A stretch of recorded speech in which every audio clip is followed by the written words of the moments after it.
Ah, ang mga, ala, jogging ulit sila. Sila daw kami pala. Ah.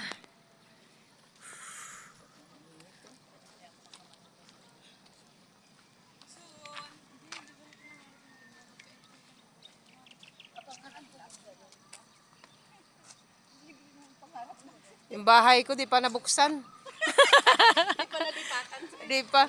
Sa ano ko pa ito lipatan? Mga Mayo.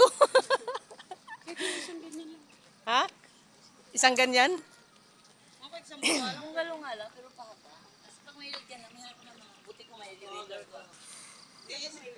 Okay lang ito sa mga anak mo sa taas. Ayaw ko ng mga ano, may mga hagdanan. Doon ako na. Ayaw ko. Sabi hindi nga kasi pag tumanda ka, hindi ka na makakita. Ah, hindi ka na makaakyat. Hindi, pag tumanda ako, andun ako, nakaupo lang doon, hangin-hangin. Doon ka lang sa terrace. Siya ang ano, nasunod. Pero naman yung palagay mong kwarto. Yung mama ko nagawa ng kwarto sa ano, sa baba. Dito mo pag di na makakita. Oh, pag may mga edad na talaga. Sa baba na lang. Ha?